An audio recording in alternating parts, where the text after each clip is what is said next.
Chapter 141, Father. 2. Chapter 141, Father. 2. Yeah, somehow, my voice is weak, my hands folded behind my head as if that can still me. My body trembles despite myself. It's just cold, you know. He doesn't answer, not really. Maybe he nods, but I don't look. Words aren't necessary. Silence spreads between us, heavy but comforting. Around us, the cave breathes with over 100 others, each sprawled on the cold stone with their own 5 square meters of misery. The air is thick with the smell of dampness, smoke, and unwashed bodies.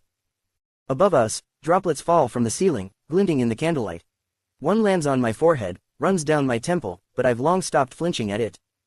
The rhythm of water has become a lullaby I cannot escape. Good night, Frank, I murmur, voice low, as if saying the words too loudly might shatter what little peace we've left.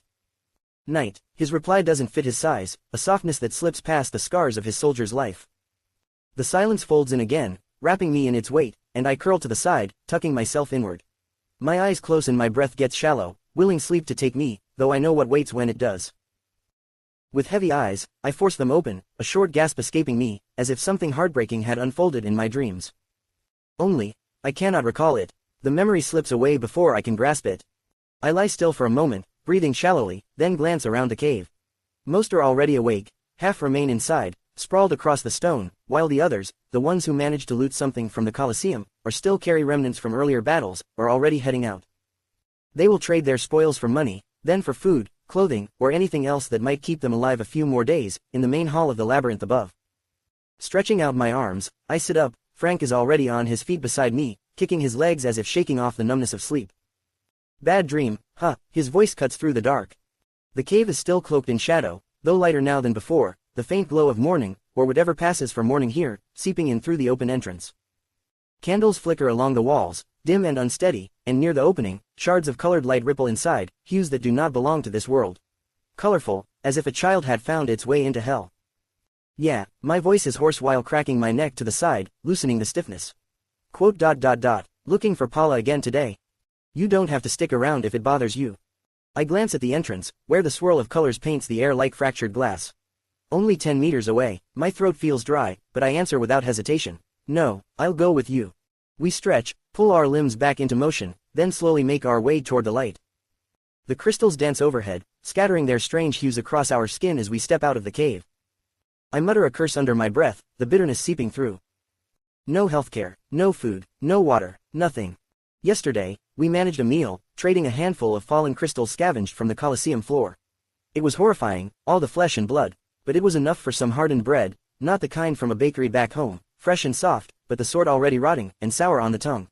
Still, it was something to fill the belly. Others are better off. Those who bring back more loot can buy more. That is the law of survival here. Trade what you steal from the dead or starve. It takes only a minute to walk through the hollow passage. The ceiling glitters with crystals high above, like a corridor of fractured light. The path ends, spilling us into the labyrinth. If it were possible, we would climb up there ourselves, chisel the crystals out, and barter directly. But they are impossibly high and harder than steel. Sheer strength breaks nothing, so, we walk beneath their unreachable glow instead, like beggars beneath the chandeliers of kings. Chapter 142, Father. 3. Chapter 142, Father. 3. The kaleidoscope corridor ends, and the main hall stretches before us. At first glance, it looks like a market, but in truth, it is more labyrinth than hall, winding alleys and stacked levels, hundreds of shops crammed together, and people flooding every path. Masses of humanity, pressed into motion. I still know almost nothing about this place. What I do know is simple: we live underground. There is no sky here, no sun, no horizon. Only crystals in the ceilings far above, casting their light. The ones here are not close like in the sleeping caves, they are impossibly high, hundreds of meters, some so distant they seem like stars. Their glow stretches for kilometers in every direction. Frank and I have barely explored any of it. A few hours of walking would not scratch the surface. As we move with the current, my eyes sweep across the shops. Weapons, armor, food, bread, fruits, nuts, and spices. Most of it is of low quality, hardly fit for survival, but still, the sheer variety is dizzying. There are even inns where one can rent a bed, though only those who have wealth in items can dream of paying the price. This place is not only for us. We belong to Colosseum R37, one of hundreds, according to some passers-by. R37 is one of the Colosseums reserved for Reds, for people like me, Frank, Paula, but there are others too. Colosseums for blue-blooded, green-blooded, entire arenas filled with those of one kind, and then the rumors of mixed Colosseums, where the colors pit against one another. Rumors only, yet in a place like this, who can say what is true? They say the main hall connects all colosseums, that through these labyrinthine passages, one could travel as far as the whole earth itself. Again, rumor, however, one truth remains undeniable. Everyone is chipped, every single person, a shard of something buried in the blood, a seal that binds. If you miss your appointed battle in your colosseum, you do not flee. You do not hide, you die, exploded from within, your body ripped into shreds, no matter where you cower. Maybe propaganda, maybe another lie meant to keep us obedient, but if it's real, then there is nothing we can do. Nothing but fight. Oi, you have no eyes. A voice barks beside me. I barely turn before someone shoves hard, ramming another body into mine. The fuck are you on, old geezer? A man with broad shoulders and hair red as fire, shouts at the dark-skinned man, seemingly older than 60. Shoving, shouting, the chaos here is no different from home markets, except here everyone is starving, everyone is dangerous, and everyone has nothing left to lose. Fights break out as naturally as children being named Paul or Fritz. Before they spill fists and blood across the stones, I sidestep, pulling away, and focus on Frank, who suddenly breaks ahead, climbing a narrow stair tucked into an alleyway. The steps wind upward toward a higher stage. Where are you going? I call, raising my voice above the crowd. He doesn't answer, doesn't even glance back. He keeps moving fast, his broad shoulders, compared to the red-haired, twice as big in frame, vanishing into the turns of the path. Cursing inwardly, I break into a run, my bare feet slapping against the rough stone. But by the time I reach the first corner, he's gone. Gone. How can I lose sight of him? Frank, the massive brute of a man. No, he's a soldier. He drank others' blood and is now faster than any athlete could dream of being. But still, why, what did he see that made him vanish like that? Walking along the upper stage, I keep my eyes fixed downward, scanning every passerby like a bird perched on the lanterns above. But unlike the birds I imagine, I have no wings to free me, and in truth, there are no birds here at all. Only strange rats with twisted limbs and insects that somehow burrow through the stone. This place is impossible to describe in a way that makes sense. Stages upon stages, but not like floors layered neatly above one another. No, they rise and fall without order, crossing and overlapping, as though built by the hands of madmen. That's why the locals call it the Endless Labyrinth. Chapter 143, Father. 4. Chapter 143, Father. 4. Moving past the shops, I eye everything at once. Most of them are run by other blooded, rarely of my kind, and if only small ones. Nearly all of them bear the dull color of this place, brown, earthy, suffocating, as if the entire cavern shares one tone. But there are also blue-tainted or green. But in this district, most people are like me. The crystals overhead, however, shatter that monotony. Their glow stains the walls in shifting hues, casting the air in fractured light, as though we're trapped inside some eternal dance hall, an endless night, someone once called it, and I can't disagree. Here, no one knows whether it is day or night, save for the official announcements that echo daily through the labyrinth. I do not chase after Frank. What would be the point? He vanished into the crowded alley, swallowed by bodies pressing together. Even if I forced my way through, I'd lose myself in that tide and risk wandering too far, risk losing the way back. And if the rumors are true, that a man explodes if his chip fails to register at his coliseum, I don't dare test them. Better to let Frank go. Better to let him carry whatever reckless impulse pulled him away. Leaning against a chest-high wall of metal, its surface cold against my bare arms, I let my eyes wander over the current of people. So, I tell myself I'll go back soon, back to the cave, back to lie down and steal another hour of rest. Yes, I should do that, rest. These days have been exhausting, way too exhausting. The thought presses down on me like a weight. I prop my chin against my fist and let the stream of faces blur together. Most are as naked as I am, their ribs sharp against thin skin. Some wear ragged cloth, scraps of underwear at least. Every 10th person, perhaps, has more than that, shoes, a jacket, a belt, something stolen or traded. Rarer still are the ones in armor, a shoulder guard here, a plated helm there, fragments of protection scattered across their frames like broken memories of warriors from the Middle Ages. The smell is the worst part, a festering rot clings to the air, stronger than any garbage heap I've passed in the morning from Hamburg, when garbage Fords drove through the polluted and dirty city. But my nose is dulled now, my senses worn thin. I don't even smell it as much as feel it, a burn in my nostrils, a bitter sting crawling down into my throat, and I want to puke it all out. But again, I'm not able to do so. My stomach gnarls at me. The crystals shift again, their light turning from blue to red, then from red to green, and finally from green to pale white, before blending into something new altogether. The labyrinth brightens and then darkens, as though time itself is changing every few seconds. The rhythm unsettles me. I watch it for too long, and it feels like the world will collapse beneath my feet. You got some bread. The voice drags me back. A man stands below me, his eyes sunken, his body a frail thing that still clings to life. His voice cracks again. Some bread. He looks confused, as if he can't quite believe that I, out of all people, am the one who must hear his plea amidst the noise of trade. I look past him. A group further down is handing over black coins in exchange for something round, small balls of food, maybe. My stomach twists at the sight, but I force myself to meet the man's eyes again. His hair is greasy, hanging in clumps down his back. Then, as if his body decides it has had enough, he crumples and collapses to the stone floor beside another beggar, the words unfinished in his throat. I look away. I'm a coward, but what else can I do? I have no bread to give, no water, no medicine. I can't even care for myself. My stomach gnaws at me, hollow, and the thought of shelter or safety feels like a distant dream. Walking on, I lower my face, and as my eyes drop, I catch sight of myself. The emptiness between my legs, the reminder of what was taken from me. It doesn't ache anymore, not in the flesh, but the absence is its own wound. A piece stolen, something that can't be replaced. Chapter 144, Father. 5. Chapter 144, Father. 5. A woman passes me then, naked, her shoulders hunched in shame. My gaze flickers and falters again. Nothing stirs, not desire, not even the old familiar ache of wanting. I think of things that would have once lit a fire in me, thoughts of bodies, of heat, of lust, yet nothing rises. Not even shame sharpens my face, only silence. Stopping again at another railing, my arms lean against the stone, and I stare down at the street below. New faces, but the same story. Hunger, exhaustion, and struggle. What am I even doing? My eyes drift lower, to the stage itself, a drop of 3 meters. If I fell, it would hurt, but not kill me. Then upward, to the bridge above, another 3 meters high, stretching across in tangled lines. The highest layer I can see towers several dozen meters above, close to where the crystals burn brightest. The entire place folds in on itself, like some fever dream, a nightmare that pretends to be reality.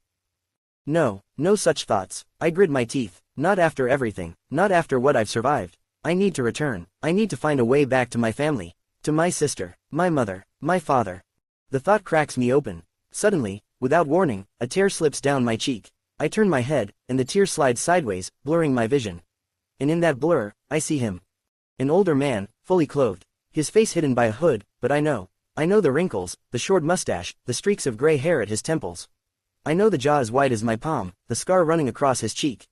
I know it because I was the one who cut it, long ago, a knife slipping in my child's hand in the kitchen. This man looks like my father. My chest tightens, but before I can move, before I can call out, he turns away. He walks on, never once looking at me. Father, I whisper, too quietly, his clothed silhouette already vanishing into the crowd, though he stands in sharp contrast to the mass of naked bodies. This time, I run, faster than I've ever moved. Father. My scream tears out of me, raw, my heart hammering against my ribs. My body is shoved from every side, crushed by a tide of flesh in this narrow passage that forms out of nowhere, as though the labyrinth itself wishes to drown me. Still, I push forward. I claw through gaps, wedge myself between limbs, crawl beneath hairy legs, my head struck again and again by knees and feet. For half a minute, I drag myself forward, choking on the dust, until finally the pressure eases enough for me to rise. I lift my eyes, and there, higher up, on the next stage, I see him. My father. It's actually him. My gaze locks on him, devouring every movement, my teeth clenching so hard it's as though I'm reliving the pain of when they took my manhood. He should be at home, far from this cursed place, not enslaved in a labyrinth bigger than my home. He should not be here, yet he is. Right in front of me, if only a stage upward. Cursing under my breath, I force myself through the thinning crowd below, my body twists and writhes, every step desperate. An alley appears, narrow and dark, leading to a stairway rising to the higher stage. Throwing myself at it, I claw upwards, my lungs starting to burn. Father. My voice rips from me, fury spilling out, echoing against the stone. People turn their eyes sharply and suspiciously, but I don't care. The walls of the alley close in, heavy, oppressive, and then I burst free onto the higher level. There he is, 20 or 30 meters away, his hood pulled low over his head as he weaves past clothed figures, more and more of them as the crowd thickens. Chapter 145, Father. 6. Chapter 145, Father. 6. Father, I'm here, I cry, tears streaming hot down my face. My throat aches with frustration, each syllable drowned in the rising chorus of voices around me, voices bartering, cursing, calling. Louder and louder, they pile atop each other, burying me, utterly suffocating my words. Clenching my fist, I sprint, faster than I ever ran in the Colosseum, faster even than when I fled from that lion with its crimson jaws. I tear past a half-dressed woman, her body bound in fragments of armor shielding her chest and hips. I rush past a man clutching a sword so corroded it looks ready to shatter with one strike. The cursed lights flash above, staining everything red, then blue, then green, each hue slicing across my blurred vision as I chase the hooded figure, my father, and yet, with each step I take, my father seems further away. Still, I chase. I cannot stop. My lungs burn, my muscles scream, but I roar out, "Where's mother? Where's Mia?" My voice is ragged and claws against the roar of the crowd. No answer, only voices layered upon voices, drowning me again. These shit-colored shitheads can't quieten up, can they? I curse, this time under my breath, the words for no one but myself. The labyrinth swallows me whole, my shouts stolen before they can reach him. But I refuse to give up. Pressing forward, I weave, stumble, and push bodies aside. My father ascends again, climbing another set of stairs to the stage above. My pulse pounds as I rush after him, my body contorting unnaturally, barely keeping balance as I drive myself onward. Frowning faces twist toward me, but I continue to push forward. "Father," I shout once more, this time with the last fragile thread of hope within me. "Please." The word cracks out of me like a child's cry, and for a moment I feel small again, feel like the boy who once begged that older man for attention, standing at the top of a playground slide with trembling knees. And then, he reaches the next alley, just beside another stairway leading up, and he turns, his eyes, bluish-gray, weary, ancient, meet mine. For a moment, time itself halts. His exhausted gaze runs over me, head to toe, disbelieving, as though he has seen a ghost. His mouth hangs open, stunned, and the wrinkles on his face seem deeper, harsher than I remember. He looks older, far older than the man I once knew. His steps falter and grow smaller, as though even walking has become an unbearable weight. "Father," the word bursts from me, my voice breaking. My chest caves, then swells again as a smile forces its way onto my face. Staggering forward, my knees tremble, and my arms open, reaching for him, yearning for the embrace I've dreamt of for so long. "Father," this time it is not a word, not even a whisper. It is thought alone, slipping from me silently, swallowed by the noise around us. But I don't care, I am almost there. My body loosens, my knees wobble, but I keep going, every step an agony of hope and fear. Tears blur my sight, but I press forward, 2 steps away. 1. And then, pow. The sound splits the air, sharp and final. Crumpling, my body collapses forward, my face slamming into his legs. My hands clutch at his trousers in blind desperation, my teeth scraping against the leather of his shoes. F.A. I don't finish. A brutal blow crashes into the back of my head, pain detonates through my skull, my vision bursting white. "Foolish boy," a woman's voice hisses above me, sharp and merciless. Then, silence. Chapter 146, Dilemma 1. Chapter 146, Dilemma 1. Ericsson's POV. It seems as if the golden moon would laugh at us from its place up there. Ericsson Leonard. The room holds silence and a faint relief, a hollow happiness pressed into every corner. The scent of Nigel beer, my homeland's pride, clings to the air. My hands still tremble, though not from drink. The memory burns, his body devoured by flames, the screams echoing with the ghost of my own past. I see again the silhouettes that mocked me, while my wife and daughter were butchered before my eyes. The weight crushes me, but then, small fingers, light and fragile, yet grounding, wrap around mine, a hand not mine, not my daughter's, yet familiar. It is Alina's hand. We drink and listen to Harmon's voice cutting through the dim hum. Today we fought and sacrificed, but we knew these consequences. All of us were ready to give our lives for the greater good, for the future of a place to live with justice. His breath hangs in the air, heavy with meaning, and forcing every one of us seated at this round, scarred table to dwell on Arthur. I hear his screams again, those raw and foreign blue, his tears, his pleading. It is not my grief, yet it fuses with mine, and I cannot cast it away. My jaw locks, and I turn left, forcing a smile, though brittle. And then Elena smiles back unbroken, pure in its finest decor. The false grin I wear dies, and is replaced by something true, however fleeting. Harmon continues, "We all would have given our all, and still, we live in the future thanks to our 2 brave warriors. Once, the ever-living Arthur, now residing in the eternal holy flames of Helios, a place unworthy of us lesser. And the ever-living King Killer, who brought us the upcoming peace." He turns to Aston, wrapped head to toe in bandages. No green blood, too dangerous after all, what he's consumed so far. It is nearly over 150 milliliters of green and orange. He sits unmoving, his face blank, yet even behind that stillness, he cannot conceal the proud curve of his bluish lips. Studying him with sorrow, I look through the others. Their eyes glimmer, joy, relief, perhaps hope. My chin scrapes under my beard as I grumble, but my gaze holds fast on Harmon. His speech closes, and the room bursts into clinking mugs, voices lifted, and beer spilling across the table and ground, soaking through cloth and leather. The stench thickens, allowing Harmon to smile, his dark orange gums opening to reveal white teeth. The sight sickens me. It festers until I cannot bear it, and I rise. Elena follows, instinctively and tethered to me like a shadow. I'm going for a short walk. My words fall dull and absurd amidst triumph. Celebration does not belong to me. At least not yet. Grumpy faces aren't needed here anyway. Grimm's rasp splits the air, drowned in the haze of far too many drinks.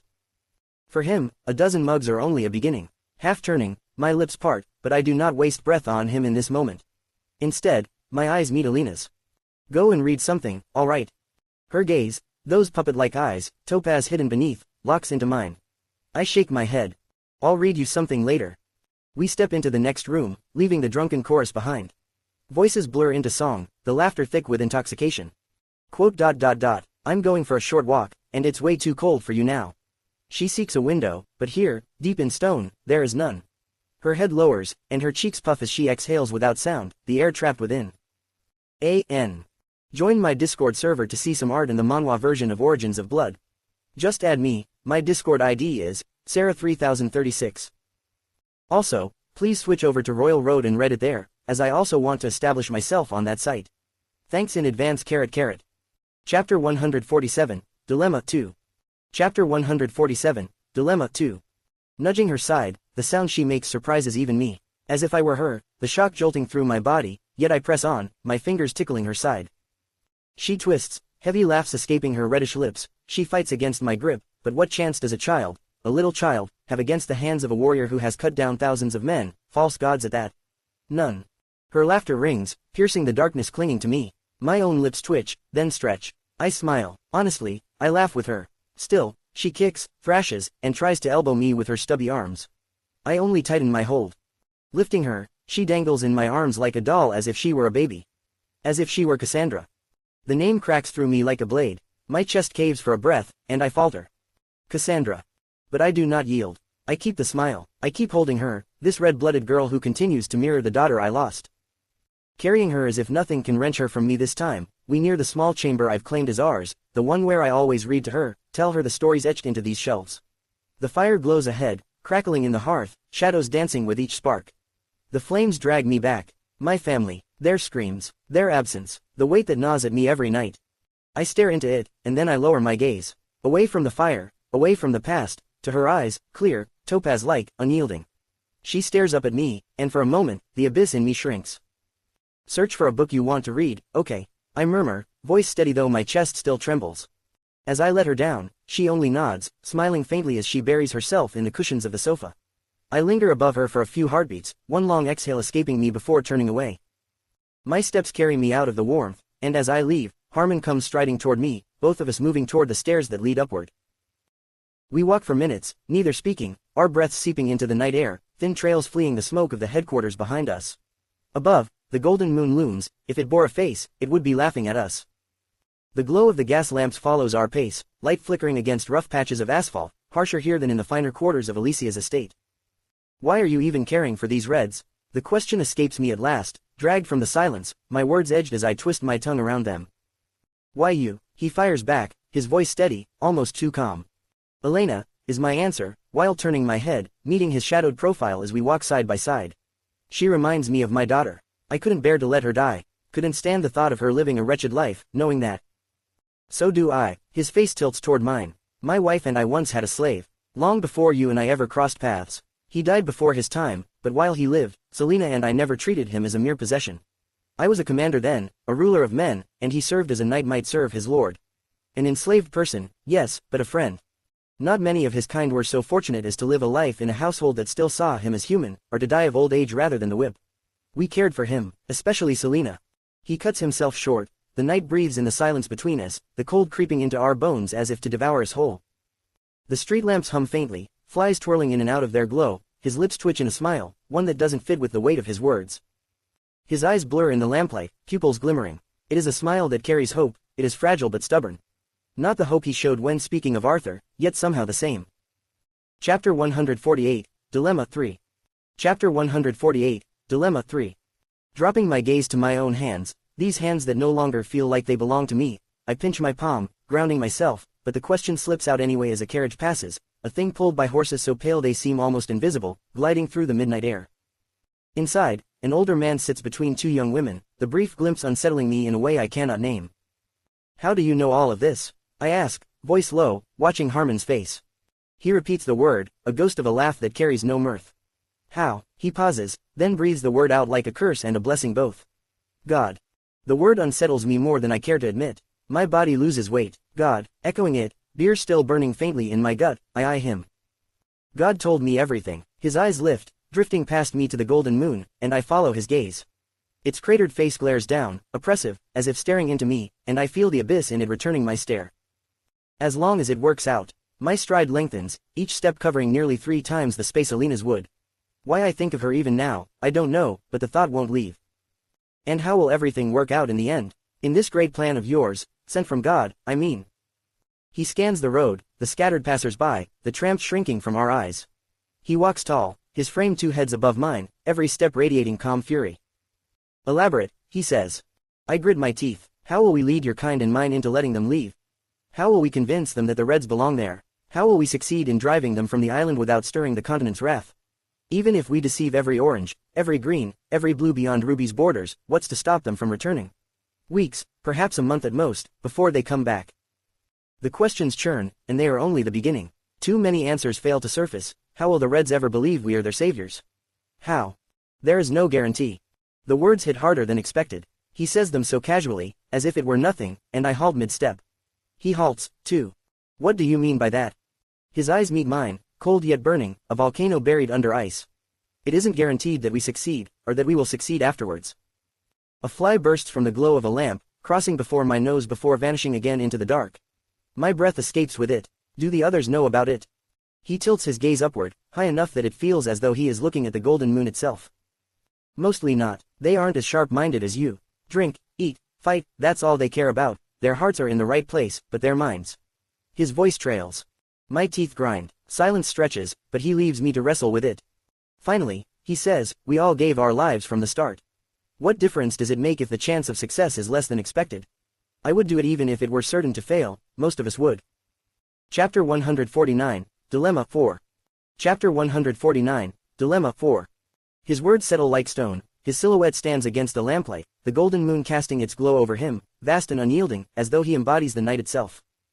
Looking at him, I feel the weight of the starless sky pressing in, daring me to lose myself in it. What worth is a life if it is not free, but bound in chains to beings who only wish to drain your blood? Harmon's words hang heavy in the cold night air. He is right, and I know it. Still, my chest tightens, a resistance rising in me even as if he has read my thoughts. He continues, stay with Elena. Wait here, and we will return for you both once everything is ready to unfold. I lower my gaze to the uneven stones beneath my boots. The thoughts leave me all at once, scattering like ash in the wind. Wordless. Then, with effort, I force the words out, would I play a major role in this mission? Before he can answer, I rephrase, more pointedly, would they be freed more easily with me among you? His response cuts as sharply as the blade he once shattered to strike down a false god, the moment when the world needed him most. Yes, yet his eyes don't shine as they once did, they are false in color. Drained from everything, and his face darkens, as if he would carry something heavy on his shoulders. The word sinks into me like iron. Yes, a single truth, no room for evasion, no comfort in doubt. I turn it over again and again in my head, if I am with them, I am of use. If I stand aside, I am only a coward. My steps pace a circle around him, Harmon's eyes never leaving the golden moon, as if he searches for something there no one else can see. Ruby, the name itself feels distant and dangerous, yet inevitable. We will ride mountain birds to reach it, and if fortune betrays us, if failure awaits us, I can still retreat. I could take Elena with me, save her at least, leave all of this behind. My fists clench hard enough to ache, and in my mind's eye, Arthur's face appears, burning and unescapable. This is a dilemma, a fucking dilemma. The word echoes in me like a curse, and, raking my fingers through my hair, I am restless, as flies skim across my face, each brush of their wings ignites irritation, a small fury feeding the larger one already clawing at me. Minutes pass, thought circling thought until it all spirals back into the same conclusion. I stop, my breath ragged, my eyes narrowing at Harmon. He hasn't moved, still gazing upward, searching in that accursed golden moon. I'll go with you. The words leave me heavy, dragging the air from my lungs as they fall. I may regret them, perhaps I already do, but they are spoken, and there is no taking them back. He does not turn to me, not at first. His eyes stay on the moon for 5 long breaths, as if reluctant to release whatever he sees there. Then, at last, he lowers his gaze. His face is emptied, eyes hollow, mouth slack, as if he has heard something he wished never to hear. Another breath passes, and his expression shifts, life returning to it. However, his eyes still feel hollow, the spark long lost. He looks at me, steadier now, then let's return. You wanted to read something for Elena. His voice is calm, but I see it, the shadow of Selena crossing his features, the weight of his own memories pressing down like mine, so I walk back, together with him. Chapter 150, Trapped 1. Chapter 150, Trapped 1. Damien's Pav. How absurd words can sound in situations, even if they are normal. Damien Stark. My head throbs, light flickering behind my eyelids in uneven bursts. Black, then red flaring into orange, shifting to violet, green, and blue until my sight drowns in restless hues. My eyes snap open, and pain crashes over me in a single wave, every bone aches, every muscle screams. Lying flat against the stone floor, I force myself up, rising too quickly, my head pounding. The dizziness takes me down again, and my face slams against cold stone. But I refuse to remain down. I drag myself up once more, swaying, my vision spiraling from left to right. Finally awake. The voice is familiar, but warped by distance, like hearing it through water. Turning toward it, I'm blinded by the light spilling down from above, washing the figure in pink and yellow, magenta bleeding into blue. Colors pulse and twist around me as though the world itself has fallen into a delirious trip. My body lurches, my feet unsteady, as if I stand on a ship caught in the teeth of a storm. Calm down, damn, we're trapped, there's nothing we can do. The same voice again, closer now, but still obscured, a silhouette sits before me, blurred, with two others flanking it. To my left, another. To my right, more, all shapes without faces.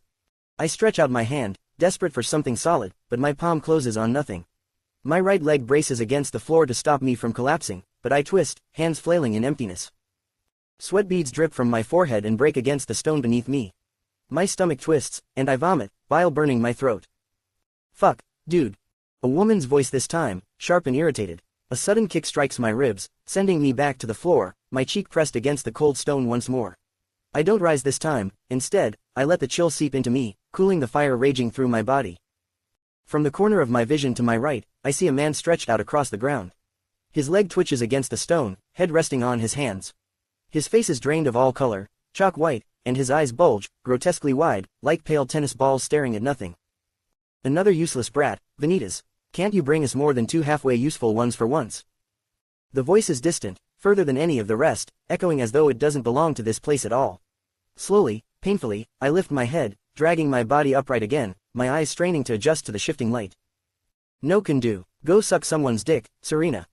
Another voice cuts through, harsh and mocking. Pressing my palm against my temple, I kneel as pain slices into my skull. My fingers find warmth, wetness. Blood coats them, not much, but enough to sting. I grit my teeth and clutch my head tighter, fighting back the nausea. Suck your own dick. The woman laughs, short and sharp, before adding, no, better, let this cockless one do it. She points, and my eyes draw leftward, where a man sits hunched, nothing left between his legs but scars and a ragged hole. Not just the testicles, like in the mutilations I have seen before, everything, all of it, carved away. His head hangs low, his shame laid bare. Leave him, he can't do anything for these greed-driven faceless fuckers. Vanitas speaks again, his voice calm and with a particular manner. He sits with one leg casually draped over the other, smoke spilling from his mouth in slow ribbons, a cigar clenched between his teeth.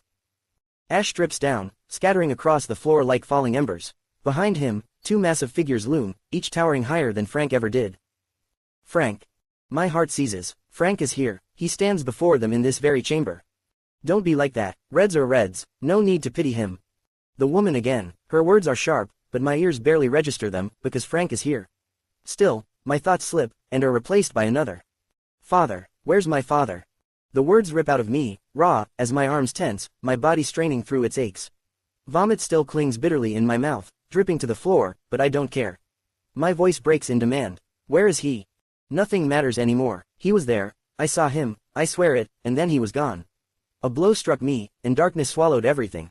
But he was there, he must be here. Where? My cry breaks by resonant laughter.